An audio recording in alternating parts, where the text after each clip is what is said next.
in Jason's absence if he doesn't join. Emma, if I do that, will I need the camera on or shall I just do it camera off? So we're now live, Chairman.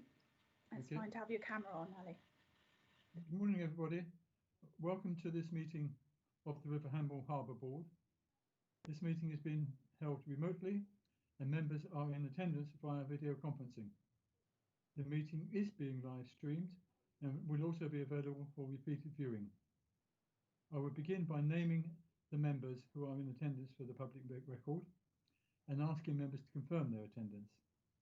During the meeting, if a member wishes to speak, they would indicate this to me and I would then ask them to come in and make their contribution.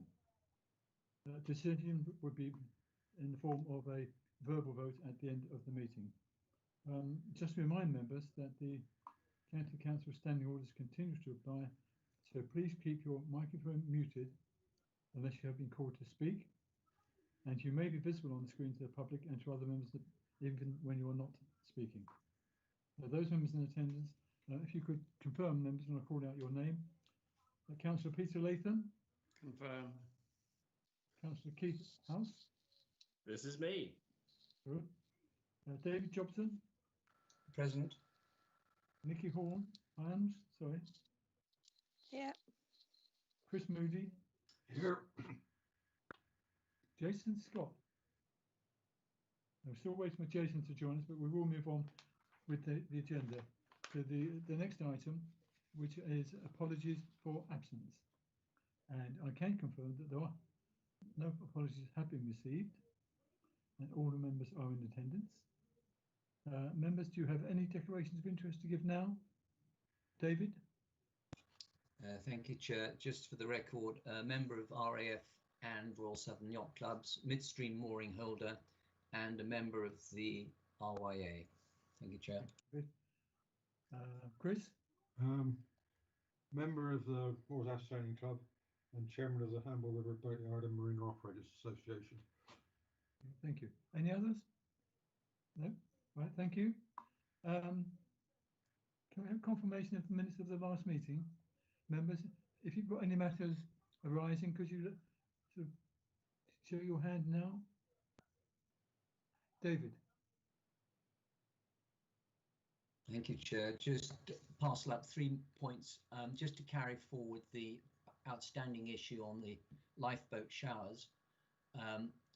And it may come up later, but I was interested to understand the acceptance of the revised terms, particularly for dry stack. And the third point is one of clarification. In point 111, last paragraph, it refers to structural integrity of the RAF Yacht Club. I can't recall what that was. Neither can I. Jason, can you recall that one? Yes, the RAF Yacht Club has a series of midstream pontoons which they've been replacing, and the replacement of those is now complete, so content with that. The other points, there was one, David, forgive me, the one about the showers. That was one. Yes, Jason, I realise that it's going to have to be carried forward, particularly in the current circumstances, but I just wanted to make sure that the item was carried forward to a more timely point for discussion.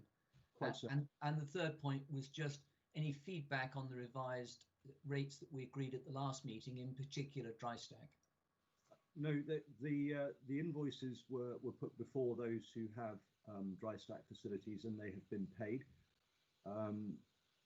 A number of questions asking for an explanation as to how they came into being, and no pushback once I'd explained how the memorandum of understanding that had been agreed back in 2014 had become moribund, and therefore there was a requirement to collect fees that were payable on boats launched from dry stacks, and no pushback from any quarter.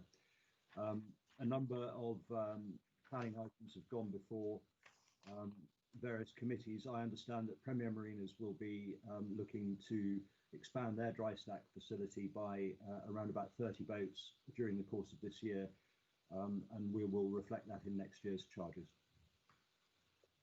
Thank you, Jason. Thank you, Chair. I think it's been handled extremely well, and I'm glad that there's been a wide level of acceptance. Thank you, Jason. Yeah, so am I. So am I. Chris, you had your hand up. Would you unmute yourself? Sorry, it's already been covered. Reference the lifeboat and the shower facilities in Hamble. But Okay. yes. Any other points to be raised? Are you happy with those minutes then? Thank you. I have no announcement. I can confirm there are no deputations. So let's move to this single item for this agenda, which is the Harbour Works consent, the elevated jetty at Holly House, Salisbury Green. Jason, if you can present this to the board and remind them of why it is coming through to the board to approve, because it has been through other agencies already. Thank you. Thank you, Chair. This particular application is one that's taking place within the confines of the Chinese Bridge. It's an area of particular importance from an environmental perspective.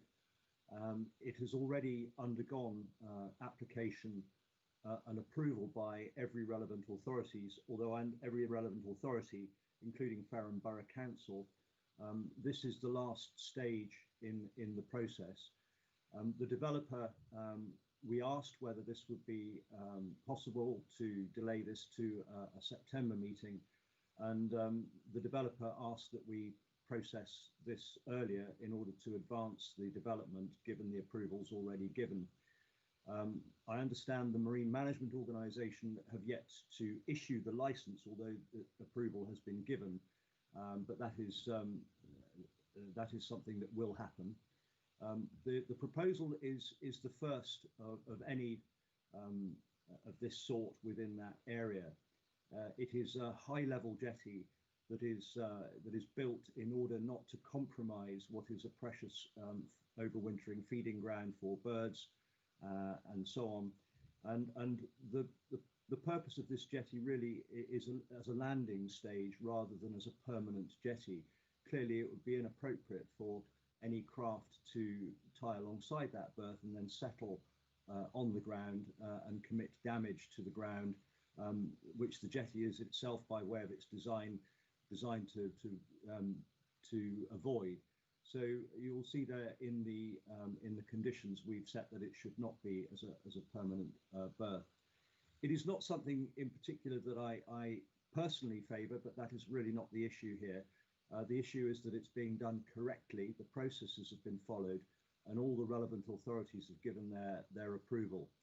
From a navigational perspective, it presents no particular issue. The entrance to the Chinese Bridge is, of course, way away from the main channel, and the access will only be at high water, and I have no issues from that perspective. No navigational marks are in this particular case deemed appropriate because of its location. It is something that I would recommend that the board gave its consent to. Okay, thank you, Jason. Members, any comments or questions? Nikki.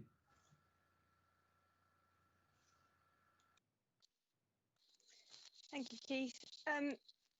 Just one question really, Jason. I've seen it's gone through the habitats regulations assessment. It's got the approval from the planners.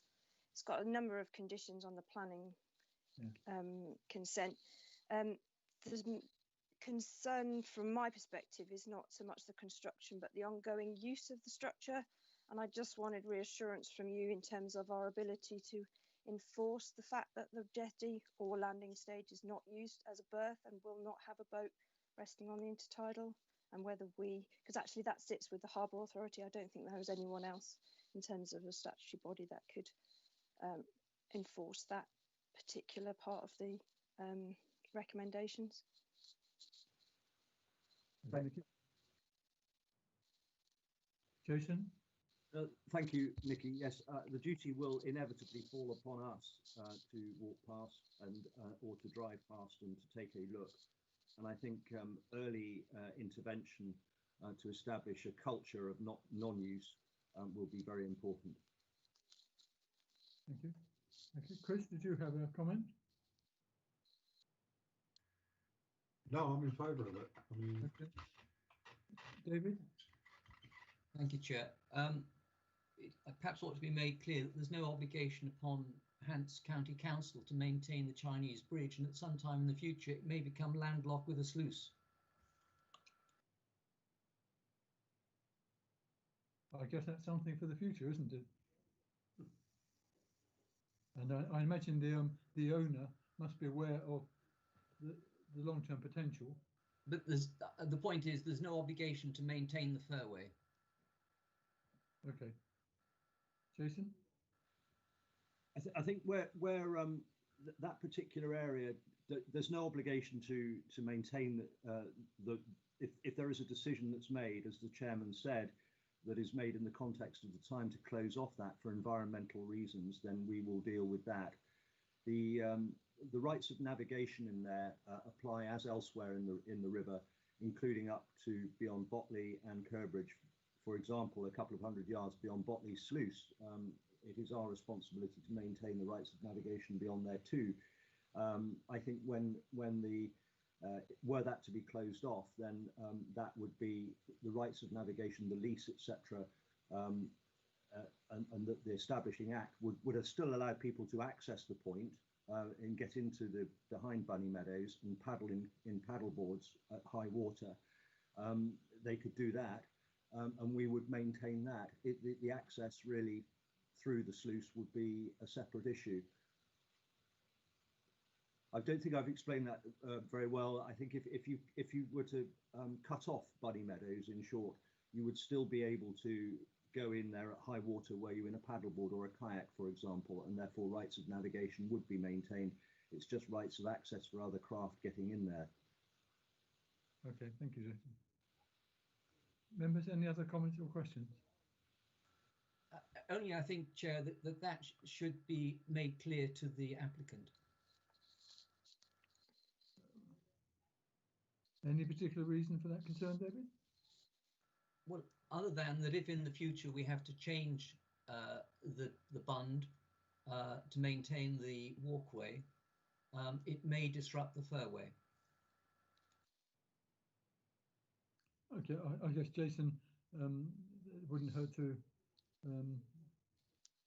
make sure they're aware of that matter, but it doesn't affect the application we have in front of us at the moment, of course. We will insert that in the Harbour Works consent chain. Okay. Members, with that, are you happy to go to a vote on the recommendations and conditions listed out in section 2 on page 9? Can I get some nodding of heads or something? Agreed. Agreed. Emma, do you want to take over and run this vote for us? Are we happy if I go around member by member? So I was just going to say, Chairman, do any members wish to vote against this application?